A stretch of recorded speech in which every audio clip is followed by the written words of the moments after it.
আজকে তোমাদের সাথে চঞ্চল ঘোষের অনুশীলনী 1-এর 21 থেকে 30টা অঙ্ক সলভ করব। অঙ্কটা হচ্ছে শতকরার চ্যাপ্টার অঙ্ক। আর আমাদের স্মার্ট স্টাডি বাংলা চ্যানেলে এই অঙ্কগুলো খুব ইজিভাবে দেওয়া হবে, আর সেই অঙ্কগুলোই আমি সলভ করব। তো চলো অঙ্কটা শুরু করা যাক। 21-এর দাগের অঙ্কটা কি বলেছে দেখো, পারিশ্রমিক 19% হ্রাস পাওয়ায় এক ব্যক্তির বর্তমান পারিশ্রমিক 27 টাকা। পারিশ্রমিক 19% হ্রাস পাওয়ায় এক ব্যক্তির বর্তমান পারিশ্রমিক 27 টাকা। হ্রাসের পূর্বে ওই ব্যক্তির পারিশ্রমিক কত ছিল? তাহলে আমরা এখানে ধরে নিতে পারি যে পারিশ্রমিক 100%, সেখান থেকে 19% হ্রাস পাওয়া মানে এই যে হ্রাস পাওয়া মানে কমে যাওয়া, হ্রাস পাওয়া মানে হচ্ছে কমে যাওয়া। তাহলে 19% কমে গেলে আমার কত হবে? 81% পড়ে থাকবে। এই 81% সমানই হচ্ছে 27 টাকা। তাহলে 1% সমান কত হবে? 27/81। আর পার্সেন্টেজের জন্য 100। কাটাকুটি করে ফেলো। 3 9 27, 3 2 6, 3 7 21, 9 3 27। তাহলে 100/3 মানে হচ্ছে এর অ্যান্সারটা হবে 33 পূর্ণ 1/3, অথবা ভাগ করে ফেলো। 3 3 9, 3 3 9 মানে 99। এটা হচ্ছে অ্যান্সার, এত টাকা। ঠিক আছে। আচ্ছা, তারপরের অঙ্কটা দেখো, 22-এর দাগের অঙ্কটা দেখো। বলেছে দুটি সংখ্যার তৃতীয় সংখ্যার থেকে যথাক্রমে 8% ও 32% বেশি। 22-এর দাগের অঙ্কটা দেখো কি বলেছে, দুটি সংখ্যা তৃতীয় সংখ্যার থেকে যথাক্রমে 8% ও 32% বেশি। আচ্ছা, এই অঙ্কে যখন বেশি বলবে তখন আমরা এটাকে বেশি ধরে নেবো। কী করব? বেশি ধরে নেবো। কীভাবে? এই যে 8% বলেছে, তাহলে 8%-এর সাথে 100% যোগ করব, মানে সর্বদা 100% নিয়ে আমরা কাজ করব। আর সেক্ষেত্রে যখন বেশি বলবে তাহলে 108% হয়ে যাবে। এটা কত পার্সেন্ট হলো? 108%। আচ্ছা, আর একটা কী বলেছে? তাহলে 132%, 132%। আচ্ছা, তাহলে এবার কি বলেছে দেখো অঙ্কে, তবে প্রথম সংখ্যাটি দ্বিতীয় সংখ্যার কত শতাংশ? প্রথম সংখ্যাটি দ্বিতীয় সংখ্যার, এটা হচ্ছে প্রথম সংখ্যা, এটা দ্বিতীয় সংখ্যা। প্রথম সংখ্যাটি দ্বিতীয় সংখ্যার কত শতাংশ? তাহলে প্রথম সংখ্যা আমি আগে বসাবো, দ্বিতীয় সংখ্যা নিচে বসাবো, আর কত শতাংশের জন্য 100 গুণ করব। এবার কাটাকুটি করলে এটা কত হবে? 2 5 10, 2 4 8, 2 6 12, 2 6 12, 6 9 54, 6 11 66। তাহলে 900/11%। ওকে, 22-এর দাগের অঙ্কটা ঠিক এইভাবে করবে। আর একবার আমি এর অঙ্কটা বুঝিয়ে দিই। অঙ্কটা হচ্ছে দুটি সংখ্যা তৃতীয় সংখ্যার থেকে, তৃতীয় সংখ্যাটা আমরা জানি না, ধরে নিলাম x। তৃতীয় সংখ্যার থেকে যথাক্রমে 8% ও 32% বেশি। 8% বেশি বলে 108 লিখেছি, 32% বেশি বলে 32%, 132% লিখেছি। আমার অঙ্কটা এখানে লেখা হয়ে গেল। তাহলে 108 এটা হচ্ছে প্রথম সংখ্যা, 132 এটা হচ্ছে দ্বিতীয় সংখ্যা, আর x হচ্ছে তৃতীয় সংখ্যা। তবে প্রথম সংখ্যাটি দ্বিতীয় সংখ্যার, এই প্রথম সংখ্যাটি দ্বিতীয় সংখ্যার কত শতাংশ? যখন কোনো অঙ্কে এরকম বলবে তখন প্রথম সংখ্যাটা উপরে দিয়ে দ্বিতীয় সংখ্যাটা জাস্ট নিচে বসিয়ে 100 দিয়ে কাটাকুটি করে দেবে। কাটাকুটির যে অ্যান্সারটা বেরোবে সেটা হয়ে যাবে আমাদের কত শতাংশ, এই অ্যান্সারটা বেরিয়ে যাবে। ঠিক আছে, চলো পরের অঙ্কটা দেখা যাক কি বলেছে। 23-এর দাগের অঙ্কটা,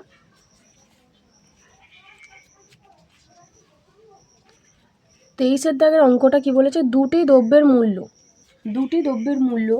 তৃতীয় দ্রব্যের মূল্য অপেক্ষা যথাক্রমে 60% ও 20% বেশি। 23-এর দাগের অঙ্কটা দেখো কি বলছে, দুটি দ্রব্যের মূল্য, দুটি দ্রব্য, সেই দুটি দ্রব্য এখানে রয়েছে দুটি দ্রব্য, আর তৃতীয় দ্রব্যের মূল্য অপেক্ষা যথাক্রমে 60% ও 20% বেশি। যদি 60% বেশি বলে আমরা 160 লিখব, আর 20% বেশি মানে 120 লিখব, আর এটাকে আমরা x ধরে নেব। তবে দ্বিতীয় দ্রব্যটি প্রথম দ্রব্যের কত শতাংশ? এটা দ্বিতীয় দ্রব্য, এটা আমাদের দ্বিতীয়, এটা প্রথম। এই যে দ্বিতীয় দ্রব্যটি, তাহলে দ্বিতীয় দ্রব্যটি 120 আর প্রথম দ্রব্য 160 জানতে চেয়েছে। তবে দ্বিতীয় দ্রব্যটি প্রথম দ্রব্যের কত শতাংশ? তাহলে শতাংশের জন্য 100 গুণ করো। চলো কাটাকুটি করো। 4 4 16, 4 25 100, 4 3 12, 3 25 75। তাহলে আমাদের অ্যান্সার কত? 75%। ঠিক আছে, খুব সহজ অঙ্ক, একদম সহজভাবে এই অঙ্কগুলো সলভ করা সম্ভব। আর একদম পরীক্ষার খাতায় অল্প সময় নিয়ে অঙ্কগুলো সলভ করতে হবে। চলো 24-এর দাগের অঙ্কটা দেখাই কি বলছে, দুটি সংখ্যা তৃতীয় সংখ্যা অপেক্ষা যথাক্রমে 30% ও 37% কম। এক্ষেত্রে অঙ্কটা কি বলেছে, কম। যখন কম বলবে তখন আমরা কি করব, এটাকে 100 থেকে মাইনাস করে দেবো। মাইনাস করলে যে সংখ্যাটা বেরোবে সেটাই আমাদের এখানে সেই সংখ্যাটা দিয়ে আমরা অঙ্কটা সলভ করব। দুটি সংখ্যা তৃতীয় সংখ্যা অপেক্ষা যথাক্রমে 30% এবং 37% কম। 30% কম মানে কি, 100% থেকে আমরা 30% বাদ দেব, কত হবে, এটা হয়ে যাবে 70%।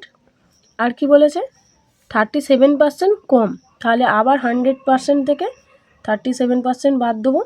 বাদ দিলে কত হবে, 100 থেকে 37 বাদ দিলে 3, হাতে 1 4 6, 63%। তাহলে কত পার্সেন্ট, 63%। এইবারে কি বলেছে, তবে দ্বিতীয় সংখ্যাটি, এটা দ্বিতীয় সংখ্যা, এটা প্রথম সংখ্যা, দ্বিতীয় সংখ্যাটি প্রথম সংখ্যার কত শতাংশ, সেই একই অঙ্ক। দ্বিতীয় সংখ্যাটা 63 আর 70 হচ্ছে দ্বিতীয় সংখ্যা, ইন্টু 100 করে দাও, 7 10 70, 7 9 63, 10 10 0, তাহলে 90% হচ্ছে আমাদের অ্যান্সার। আমাদের অ্যান্সার কী হবে, 90% হচ্ছে আমাদের অ্যান্সার। তো চলো 25-এর দাগের অঙ্কটা করা হোক। 25-এর দাগের অঙ্কটা কি বলেছে, এইখানে প্রত্যেকটা অঙ্ক খুবই সহজ এবং একদম অল্প সময়ের মধ্যে সলভ করা সম্ভব। 25-এর দাগের অঙ্কটা দেখো, দুটি সংখ্যা তৃতীয় সংখ্যা অপেক্ষা যথাক্রমে 40% ও 46% কম। তাহলে 40% কম মানে আমার প্রথম সংখ্যাটা 60%, আর দ্বিতীয় সংখ্যাটা কত হবে, দ্বিতীয় সংখ্যাটা হবে 54%, তাই তো নাকি, এই যে হ্যাঁ 54%। তাহলে এটা প্রথম সংখ্যা, এটা দ্বিতীয় সংখ্যা। এবার অঙ্কে এই জায়গাটা লাইনটা ভালোভাবে পড়বে। এখানে কি বলেছে, তবে দ্বিতীয় সংখ্যাটি প্রথম সংখ্যা, যখন দ্বিতীয় সংখ্যা বলবে উপরে বসাবো, যদি প্রথম সংখ্যা বলে উপরে বসাবো। তাহলে সেক্ষেত্রে কি বলেছে, তবে দ্বিতীয় সংখ্যাটি প্রথম সংখ্যাটির কত শতাংশ কম। দ্বিতীয় সংখ্যাটি কত, 54, প্রথম সংখ্যাটি কত, 60, কাটাকুটি করে দাও। এবার এখানে কি বলেছে, কত শতাংশ কম, কত শতাংশ কম, আগে কাটাকুটি করে দিই, 6 10 60, 6 9 54, 0 0, তাহলে 90%। এবার কি বলবো, এবার কি করব, কোয়েশ্চেনটা একটু আলাদা ধরনের। দেখো প্রথম সংখ্যাটির কত শতাংশ কম, প্রথম সংখ্যাটি কত, প্রথম সংখ্যাটি আমাদের আগে ছিল 100, সেখান থেকে 100 থেকে 90% বাদ দিয়ে দিলেই আমাদের 10% অ্যান্সার হবে। এই 10% কম, এটা কত শতাংশ বলেছিল, আর এক্ষেত্রে এই অঙ্কটা কি বলছে, কত শতাংশ কম, তাহলে 10% কম। ঠিক আছে, তো চলো পরের অঙ্কটা দেখা যাক, পরের অঙ্কটা কি বলেছে। 26-এর দাগের অঙ্কটা দেখো। 26-এর দাগে দুটি সংখ্যা তৃতীয় সংখ্যা অপেক্ষা যথাক্রমে 32% এবং 20% কম। একই অঙ্ক, হয়তো একটু আধটু প্যাটার্ন চেঞ্জ হয়েছে। যেমন এখানে কম বলেছে বলে আমি মাইনাস করলাম 100 থেকে, যে অ্যান্সারটা বেরোলো সেই অ্যান্সারটা 100 থেকে আমি মাইনাস করলাম। আর এক্ষেত্রে এখানে কত শতাংশ বলেছে, তাই যেটা অ্যান্সার বেরিয়েছে সেটাই অ্যান্সার হয়ে যাবে। ঠিক আছে, তো চলো 26-এর দাগের অঙ্কটা দেখি। দুটি সংখ্যার তৃতীয় সংখ্যা অপেক্ষা যথাক্রমে 32% ও 20% কম। 32% বললে তাহলে আমরা আবার 100 থেকে বাদ দিয়ে দেব, কত হবে, 68%। আর এটা কত, 20% কম মানে এটা হচ্ছে প্রথম সংখ্যা, আর 20% কম মানে হচ্ছে 80%, এটা দ্বিতীয় সংখ্যা, এটা দ্বিতীয় সংখ্যা। তবে প্রথম সংখ্যাটি দ্বিতীয় সংখ্যার কত শতাংশ, প্রথম সংখ্যাটি দ্বিতীয় সংখ্যা, তাহলে এক্ষেত্রে কিন্তু প্রথম সংখ্যা বলেছে, তাই আমরা প্রথম সংখ্যা উপরে বসাবো, দ্বিতীয় সংখ্যা নিচে বসাবো, আর পার্সেন্টেজের জন্য 100। তাহলে কাটাকুটি করে দিই, 2 4 8, 2 5 10, 4 1 4, 4 4 1 4, 4 7 28, তাহলে 17 5 85। তাহলে 85% হচ্ছে আমার অ্যান্সার। কী হলো, 85% হচ্ছে আমার এই অঙ্কর অ্যান্সার। দেখো অপশান 4-এ রয়েছে। তো চলো 27-এর দাগের অঙ্কটা করা যাক, কী বলেছে। 27-এর দাগের অঙ্কটা দেখো কি বলেছে, দুটি সংখ্যা তৃতীয় সংখ্যা থেকে যথাক্রমে 16% ও 48% কম বা বেশি কিছুই বলেনি এখানে। তবে প্রথম সংখ্যা দ্বিতীয় সংখ্যার কত শতাংশ। আচ্ছা, যখন এরকম কোনো অঙ্কে কোনো কিছু কম বা বেশি বলে দেবে না, এখানে দেখো এই অঙ্কটি কিন্তু একটু আলাদা হয়েছে।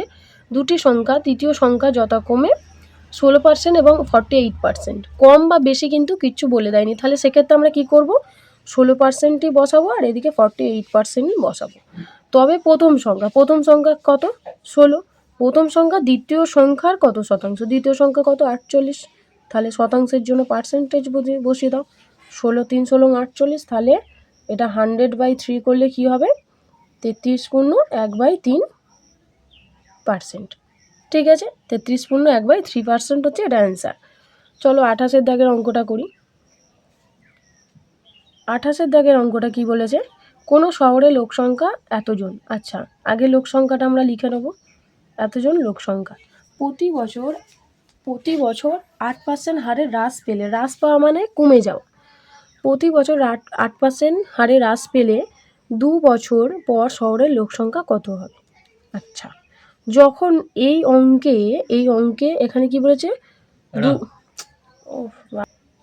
আচ্ছা এখানে দেখো কি বলেছে, প্রতি বছর 8% হারে হ্রাস পেলে 2 বছর পর শহরের লোক সংখ্যা কত হবে। যখন কোনো অঙ্কে 2 বছর পর বলবে, যখন কোনো অঙ্কে 2 বছর পর বলবে তখন সেক্ষেত্রে আমরা কি করব, 2 বছর পর বললে আমরা সবসময় কি করব, যে বিয়োগফলটা আসবে সেটাকে, চলো এই অঙ্কটা আগে করে ফেলি। কোনো শহরের যখন 2 বছর পর বলবে এটাকে কি করব। আচ্ছা এখানে অঙ্কটা কি বলেছে দেখো, হ্রাস পেলে 8% হ্রাস পেয়েছে, তাহলে 8% হ্রাস পাওয়া মানে উপরে 92 নিচে 100।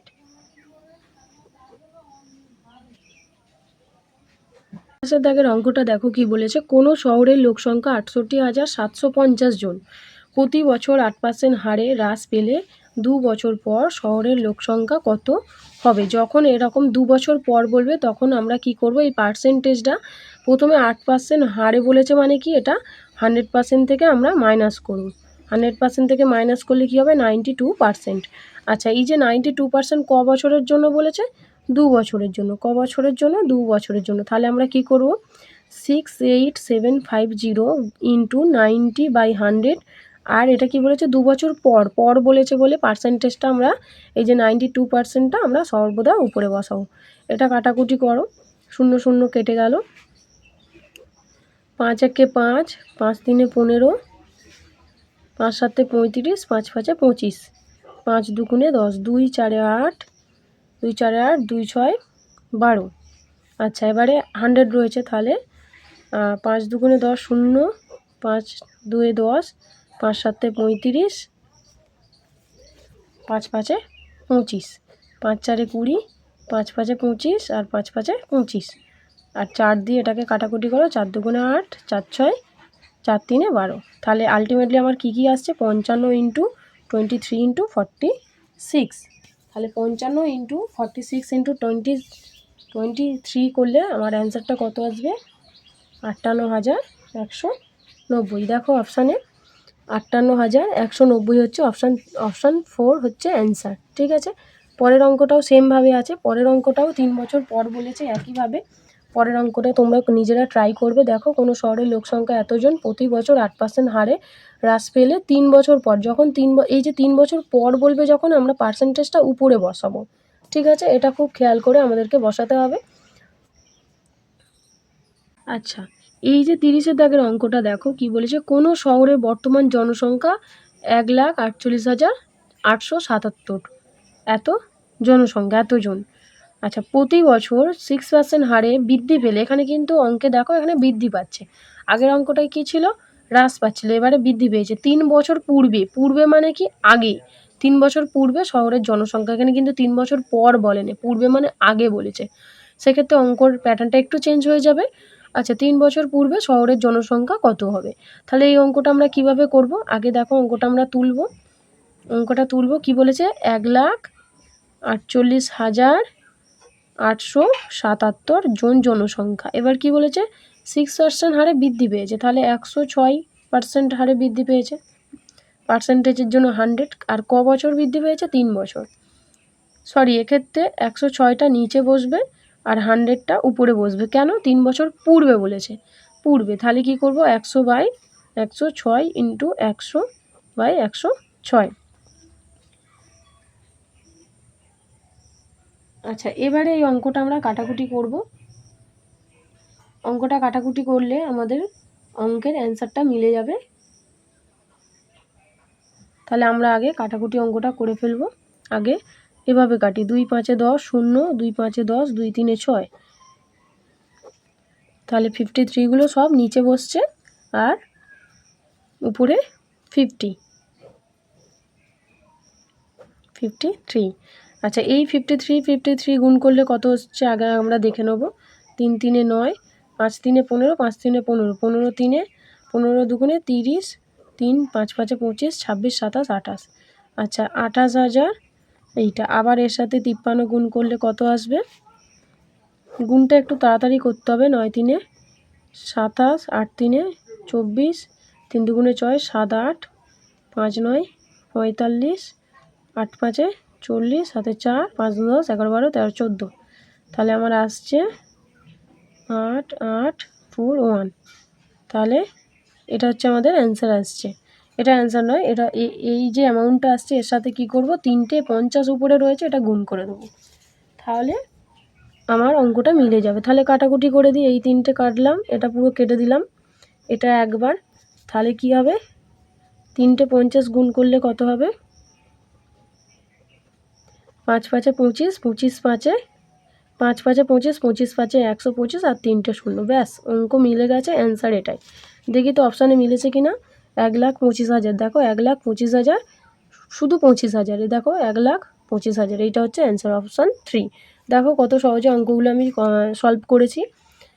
পরের ভিডিওতে আমি আবার পরে এই শতকরা চ্যাপ্টার অঙ্কগুলো তোমাদের সাথে খুব সহজে অল্প সময়ের মধ্যে তুলে ধরবো। আর এই অঙ্কগুলোর মধ্যে যদি কোনো অঙ্ক তোমাদের বুঝতে অসুবিধা হয়, অবশ্যই আমাকে একটা কমেন্ট করে জানাবে, আমি আবার সেটাকে নতুন করে বুঝিয়ে দেবো। তো চলো, এখানেই শেষ করলাম আজকে।